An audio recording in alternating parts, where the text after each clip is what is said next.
Parmi toutes les œuvres que nous avons visionnées, un tas de personnages nous ont été présentés. Autant de miroirs dans lesquels nous pouvions nous refléter. Il y a ceux qui nous marquent, ceux qui nous dégoûtent. Il y a ceux qu'on déteste et ceux qu'on adore détester. Il y a les méchants et les gentils. Et il y a des personnages qui sont tout à la fois. Ceux qui provoquent autant la haine que l'empathie, autant la tristesse que la rage, autant l'émerveillement que l'apitoiement. Ce sont de loin les personnages les plus intéressants, ceux qui sont les mieux construits, ceux qui sont capables de réveiller tout un tas d'émotions et de pensées en nous. Un personnage se présentant comme une ordure et qui finit par nous toucher, celui qui fut conspué et par lequel on finit par s'identifier.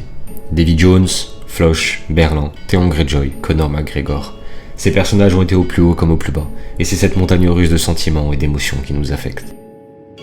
Une fois que j'aurai nourri le cube avec ton Wakfu et celui de l'arbre de vie, je pourrai réaliser ce qu'aucun Xelor n'a jamais réussi. Je pourrai remonter le temps et réparer le mal que j'ai fait au mien jadis. Ne t'arrive-t-il pas d'avoir des regrets, dragon? L'arbre de vie est lié directement au Sadida. Le détruire reviendrait à effacer tout un peuple. Gros Galoragran sent que tu n'es pas aussi mauvais que tu voudrais le faire croire, Xelor. Il n'est pas trop tard pour arrêter cette folie. Inverser le cours du temps, cela ne se peut. C'est l'étoffe même du monde que tu vas déchirer. La fin du monde? Quelle importance après tout? Si je réussis, cela n'en aura aucune. Tout recommencera. Et si j'échoue, alors peu m'importe que le monde survive. Mes trêves de conversation, dragon, mon temps est précieux. Nox est un personnage de la série Wakfu, une série d'Ankama Games dérivée du jeu éponyme, lui-même dérivé de l'univers de Dofus. Univers qui aura valu des claques à pas mal d'entre nous lorsque nos parents tombaient sur les factures de téléphone. Cette simple série pour enfants et adolescents, dont la saison 1 fut légère et naïve dans son ensemble, cachait un joyau intemporel que le dieu Nutrof lui-même ne saurait s'accaparer. S'il est des moments ayant marqué toute une génération, comme le match épique de Bouffball ou le sacrifice de Tristepin, une décennie plus tard, c'est bien l'antagoniste principal de cette saison 1 qui aura marqué tous les esprits. Le Xelor, Nox. Lors de sa première apparition, qui fait également office de scène d'exposition, il s'oppose à Gros Galoragran, un dragon, la plus grande source de Wakfu que le monde n'ait jamais connue. Nox expose clairement ses intentions, dévorer le Wakfu qui se trouve dans chaque chose. S'il n'est pas directement une menace pour nos protagonistes, dans un premier temps, son ombre plane sur l'ensemble de la série pendant qu'elle suit son cours. Que veut-il? Quelles sont ses intentions? Si ces dernières se dévoilent peu à peu, ses motivations, elles, sont toujours aussi nébuleuses. Le Xelor souhaite nourrir l'Héliacube, un objet magique, en réalité propriété de Yugo. L'objectif de Nox devient plus clair au fur et à mesure que les épisodes s'enchaînent. Il souhaite remonter le temps. Il évoque, de temps à autre, le désir de retrouver ce qu'il aime. D'ennemis monolithiques ayant successivement terrassé Gros Galoragran, le Shenmue, l'arbre de vie, et s'opposant constamment à nos héros, l'armure glaciale de Nox devient un peu plus humaine. On se questionne, s'interroge. Un acte si symbolique, propre à la classe qu'il incarne. Remonter le temps est un acte lourd de sens. Il s'agit du fantasme de tout adulte. Retourner à un moment où tout était simple, où nous étions heureux et non baignés dans le malheur, où nos erreurs futures n'existaient pas encore, où nous avions encore la pression d'être maîtres de notre destin. Remonter le temps est un fantasme humain depuis toujours. Ce grand trompeur. Il est inarrêtable, inaltérable. Il n'avance que dans un seul sens. Il influence notre vie en toutes circonstances.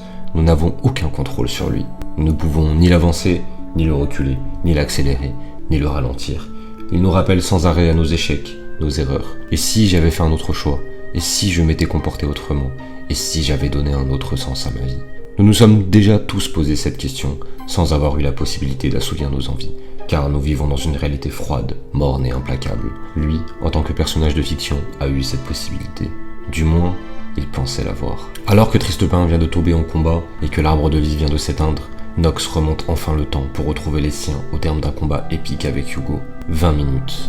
Il a parcouru la planète pendant 200 ans à la recherche de Wakfu afin de mettre son plan en exécution, pour seulement 20 misérables minutes. Nous comprenons alors, en même temps que Yugo, que le cube a totalement brisé l'esprit de Nox, le rendant complètement fou. Face au désespoir et au poids de ses erreurs qui s'est davantage alourdi pendant ces 200 dernières années, Nox verse une larme et disparaît retrouver les siens. Effectivement, durant ces 2 siècles, Nox a tué un très grand nombre d'êtres vivants, mais, persuadé qu'il aurait la possibilité de remonter le temps, il a persévéré. Après tout, si l'on commet les actes les plus immondes pour finalement revenir en arrière, tout le mal commis disparaîtra. Cet aspect est l'un des plus importants pour bien comprendre le personnage de Nox. Il a massacré des vies, mais était persuadé qu'il pourrait annuler cela en remontant le temps. Cela brise, une fois de plus, sa carapace de simple méchant monolithique. La clé de voûte de la compréhension du personnage nous est livrée dans un épisode bonus, le pinacle de cette première saison. Nous y comprenons enfin le background de Nox, un inventeur de génie qui a délaissé sa famille à cause du cube. Sa femme et ses enfants l'abandonnent, mais finissent par mourir, submergés par les flots montants causés par Ogrest. Conscient du poids de ses erreurs, Nox se jure de réparer l'horloge de sa vie, de devenir plus puissant que le dieu Xelor et de ramener sa famille. Au-delà de sa qualité graphique, à savoir que l'animation devient de plus en plus psychédélique au fur et à mesure que Nox sombre dans la folie, il nous livre l'histoire originelle de Nox, ce qu'il était et pourquoi il est devenu ce qu'il est. Si cet épisode nous frappe aussi fort, c'est tout simplement parce que nous nous identifions à lui. Une vie normale, heureuse, bien qu'un peu misérable, et un événement qui fait tout basculer. Cet événement, cette frontière, c'est ce qui nous sépare d'un personnage comme lui. Nous avons tous l'impression d'être sains d'esprit, d'être des gens normaux, bons. Pourtant, il ne suffit de pas grand-chose pour nous transformer en la pire ordure qui soit.